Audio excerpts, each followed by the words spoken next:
महाकारुणिक तथागत भगवान बुद्ध महामानव बोधिसत्व डॉक्टर बाबासाहेब आंबेडकर आजच्या या मंगलमय प्रसंगी उपस्थित पूज्य भंते अंगुलीमालजी श्रद्धा संपन्न भिवसने परिवार या कार्यक्रमाच्या निमित्तानं वेगवेगळ्या ठिकाणावरून वेगवेगळ्या विभागातून सर्व जमलेले श्रद्धावान बौद्ध उपासक उपासिका आणि विशेष या कार्यक्रमासाठी ज्यांचं या कार्यक्रमासाठी निमंत्रित करून त्यांना या ठिकाणी ज्यांचं आगमन झालेलं आहे असे शिंगारे साहेब खूप छान ते संचालन करतात। या ठिकाणी ओ ताई बोलायचं असेल तर तिकडल्या बदामा झाडाखाली जाऊन बोलायचं, मंडपात नाही बोलायचं। या ठिकाणी दिवसने परिवाराकडून या ठिकाणी पुष्प धूप दीपाने या ठिकाणी पूजन करण्यात आलेलं आहे। रीतसर विधिवत कार्यक्रमाला सुरुवात करूया। कार्यक्रमाला सुरुवात करण्या अगोदर सर्व उपस्थितांना महत्त्वाच्या 2 सूचना आहेत। सूचनेकडे सर्वांनी बारकाईने लक्ष द्यायचं आहे। पहिली सूचना अशी आहे की ज्यांच्याकडे कुणाकडे आपला मोबाईल असेल त्यांनी फक्त 20 मिनिटांसाठी आपला मोबाईल सायलेंट मध्ये करून ठेवायचा आहे। आपल्या वैयक्तिक मोबाईलमुळे या कार्यक्रमामध्ये अडथळा होणार नाही याची आपण सर्वांनी दक्षता घ्यायची आहे। बऱ्याच ठिकाणी काय होतं, कार्यक्रम चालू होते, वंदना प्रवचन चालू असते आणि मधातच कोणाच्या तरी मोबाईलची मोठ्याने बेल वाजते आणि सर्व लोकांचं लक्ष त्या मोबाईलच्या बेलकडे जाते आणि म्हणून आपल्या वैयक्तिक मोबाईलमुळे या कार्यक्रमामध्ये अडथळा निर्माण होणार नाही याची आपण सर्वांनी दक्षता घ्यायची आहे। पूर्व सूचना देऊन सुद्धा जर एखाद्याच्या मोबाईलची यदाकदाचित जर बेल वाजलीच तर तो मोबाईल या ठिकाणी जप्त केले जाईल आणि 500 रुपये दंड राहील।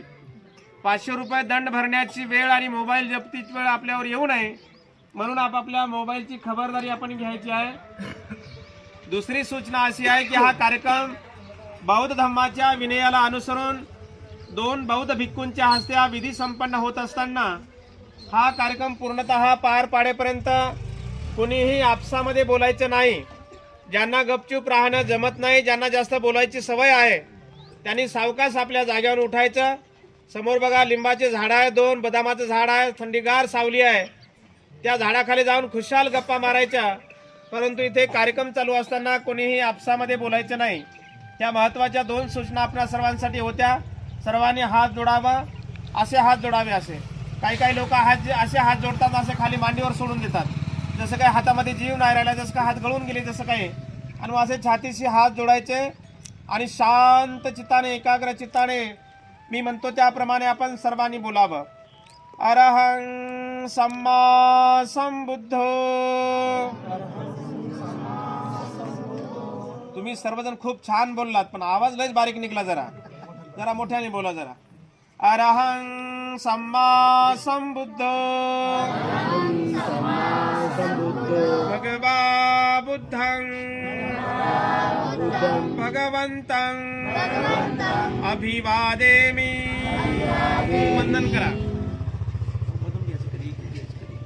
स्वाख्यातो भगवता धम्मो नमस्सामि। सुपटिपन्नो भगवतो सावक संघो संघं नमामि। ओकास वन्दामि भन्ते भारतेन भक्तं सर्वं अपराधं क्षमतु मे भन्ते। द्वितीयंपि तृतीयंपि ओकास वन्दामि भन्ते भारतेन भक्तं सर्वं अपराधं क्षमतु मे भन्ते। ओकास अहं भन्ते निसरणेन सह। मावसाळा धम्मसहल या धार्मिक चॅनलला आपण सर्वांनी सबस्क्राइब करून सहकार्य करा। नमो बुद्धाय, जय भीम। बुद्ध जयंतीच्या निमित्ताने विशेष धार्मिक धम्मसहलीचं आयोजन करण्यात आलेलं आहे, ज्या कोण्या उपासक उपासिकांना धम्मसहलीला यायचं असेल त्यांनी 26 एप्रिलच्या आत आपली नाव नोंदणी करून आजच सीट आपलं बुकिंग करा. नमो बुद्धाय. जय भीम.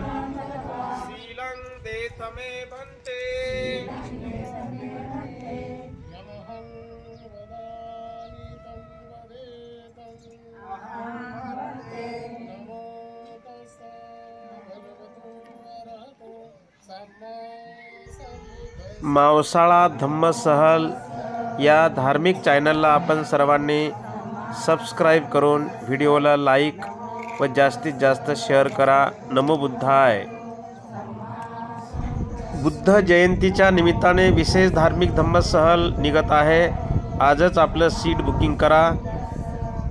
नमो बुद्धाय. जय भीम.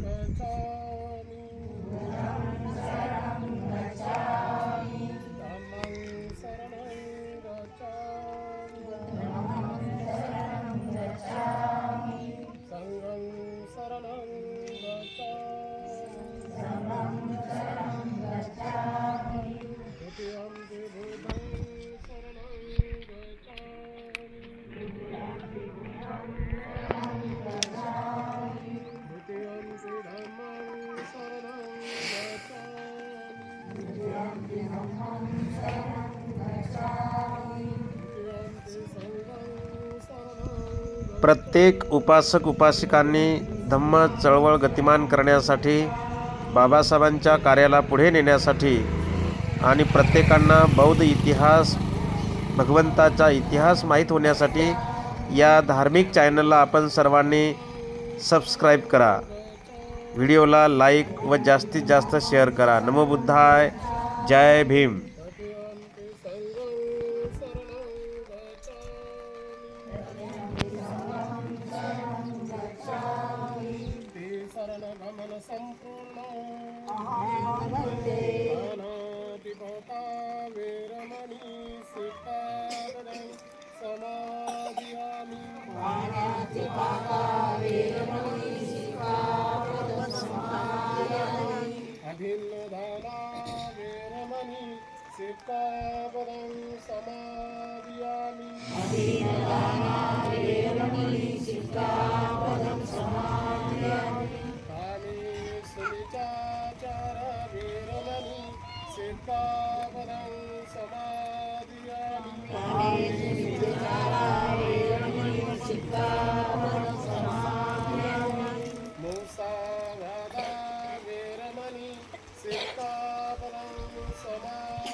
धम्मं नमामि, संघं नमामि.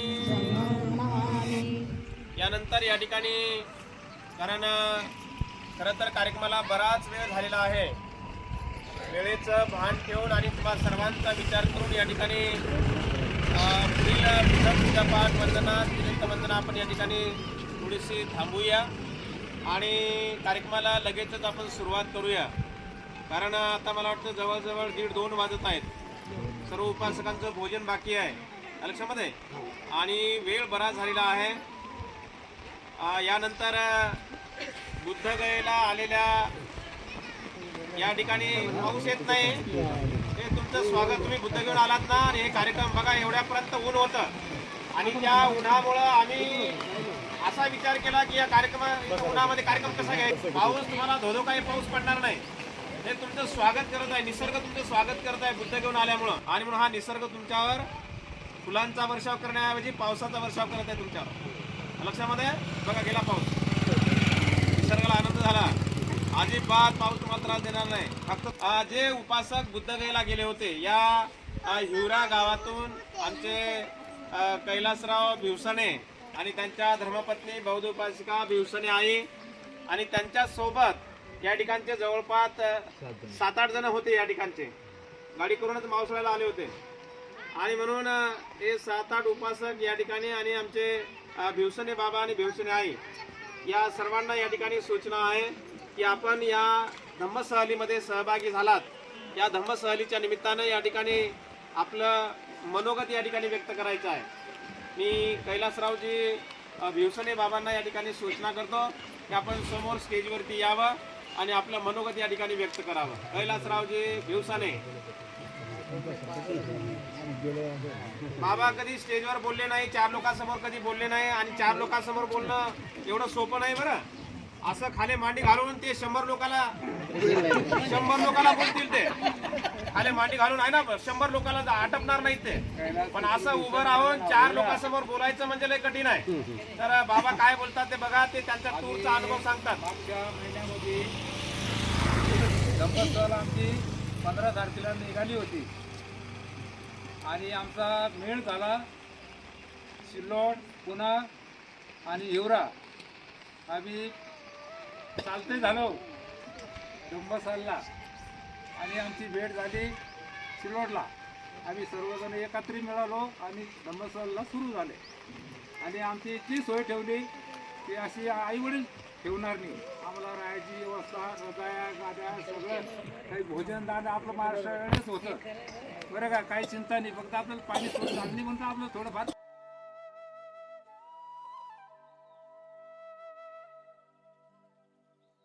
पण अशी सोय भरपूर आहे. सगळ्यांनी कोणबी असं माय असो बहिणी असो त्यांनी जावं माझी ही इच्छा आहे. केलंच पाहिजे जीवनामध्ये. एकदा सोडून 2दा जा. धम्माचं बघा, मी बिडी गाडी सोडून दिली बघा, मला काही आठवण येत नाही. शपथविधी घेतली मी, मला खूप आनंद झाला. आमचे साहेबांनी सुद्धा घेतली, साळवे साहेबांनी. त्याच्या पाठीमागं मी सुद्धा घेतली. दारूबंदी सगळ्या बात. आणि धम्माचा अपमान करणार नाही, गरिबांचा अपमान करणार नाही, गौतम बुद्धाचा नाही, डॉक्टर बाबासाहेब आंबेडकरांचा नाही, कोणाचाच नाही करणार. जो अपमान करा त्याने मेला तू बुलडतो बस. असं आहे. सेकंद माझं भाषण संपवतो. भिवसने बाबांनी आपला अनुभव सांगितला की आम्ही सर्व एकत्र जमा झालो आणि प्रवासाला सुरुवात झाली आणि प्रवास करत करत करत करत आम्ही सारनाथला पोहोचलो. आणि सारनाथला त्या ठिकाणी भगवंतांनी पहिला उपदेश केला, पहिलं प्रवचन दिलं आणि त्या जागेवर गेल्यानंतर माणसाचं पूर्ण मन परिवर्तन होतं बघा. दर प्रत्येक टूरला, हेच टूर नाही, दर टूरला आमच्या टूरमध्ये कमीत कमी 7-8 लोक व्यसन सोडतात. आम्ही तिथे गेल्यानंतर आम्ही आवाहन केलं, कोणाला बळजबरी नाही केली, कोणाला असं म्हणजे असं सक्ती नाही केली, फक्त आवाहन केलं मला या पवित्र जागेवरती कोणाचा काही संकल्प असेल तर या ठिकाणी जाहीर करा. तर बाबांचा वेगळं काही नशा त्यांची नव्हती काही अशी, फक्त काय बिडी काडी होती वाटते. आणि आमचे साबळे बाबा बघा सिल्लोडचे, त्यांच्या पण वेगळी काही नशा नव्हती, एक ती छोटीशी नशा होती तंबाखाची. परंतु काही टूरमध्ये आम्ही बघितले तर असे लोक, नशा करणारे लोक, तर त्या ठिकाणी पूर्ण नशा धम्माचं एक पालन केल्यानंतर माणसाच्या मनाचं परिवर्तन होते. आणि म्हणून भिवसने बाबांनी सांगितलं की मी ज्या पवित्र जागेवरती जो संकल्प केला आणि संकल्प करून राहू दे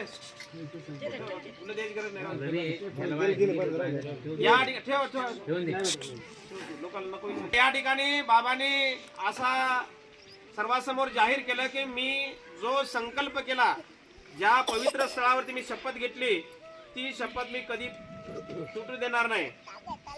आयुष्यामध्ये. आणि म्हणून त्या शब्दाप्रमाणे बाबा आजही ते खंबीर आहेत. मरण्याच्या शेवटच्या क्षणापर्यंत बाबा ते त्या संकल्पापासून विचलित होणार नाहीत. आणि म्हणून आपण सुद्धा आपल्या जीवनामध्ये एक वेळ का होईना आपण बुद्धगयेच्या धार्मिक धम्मसहलीमध्ये आपण सहभागी झालं पाहिजे. भगवंतानी सांगितलं की 4 ठिकाणं महत्वाचे आहेत. आम्ही 4 ठिकाणं तर दाखवतो, पण या 4 ठिकाणाच्या व्यतिरिक्त छोटे मोठे जवळपास 70 ते 72 ठिकाणं आपण दाखवतोय. आणि आम्ही कशा पद्धतीने व्यवस्था करतो ते भिवसने बाबांनी सांगितलं. अगदी चांगले हॉटेल्स, राहण्याची व्यवस्था, खाण्याची व्यवस्था. आम्ही कुठल्याही पेट्रोल पंपावर लोकांना झोपू घालत नाही. कसंही जेवणासाठी आम्ही परेशानी करत नाही, लक्षामध्ये जेवणाचे हाल होऊ देत नाही. सर्व ठिकाणं आम्ही दाखवतो, एकही ठिकाण गहाळ करत नाही. प्रत्येक ठिकाणी मी स्वतः हजर असतो. प्रत्येक ठिकाणाची माहिती, प्रत्येक ठिकाणाची गाईडलाईन, त्या ठिकाणी कोणती घटना घडली, कशी घडली, ते सर्व ठिकाणाची माहिती देत असतात. आपण सुद्धा धम्मसवारीमध्ये आपण सर्वांनी सहभागी व्हायचा आहे. यानंतर आपल्यापैकी कोणी बोलणार असेल, ऐका कोणी साहेबराव या साहेबराव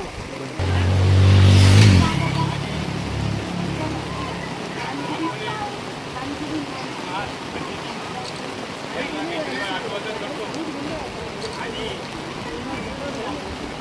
15 फेब्रुवारी 2026 ह्या दिवशी ऐतिहासिक पावसाळा धम्मभूमी इथून बुद्ध दर्शनासाठी श्री महाथेरव यांच्या वतीनं या ठिकाणी आपली ऐतिहासिक धम्मस्थळ निघाली आणि आम्ही या एवढ्या गावातून 7 जण या सहलीमध्ये सामील झालो आणि ती सहल निघाली. आम्हाला शेड्यूलमध्ये आमची बऱ्याच जणांची आता हे अधिकारी आहे, अजून साबळे मंडळी आहे, साळे मंडळी यांच्या त्या ठिकाणी भेट झाली आणि एकमेकांचा परिचय झाला त्या ठिकाणी. आणि ती सर्वांची सहल पुस्तकासाठी पुस्तक घ्यायला निघाली. आम्ही सर्वांची सहल एकदम आनंदानं आम्ही दुकानात पुस्तक घ्यायला बोलतो. सगळं धार्मिक स्थळं दुकानं पाहिले आणि दुकानच आम्ही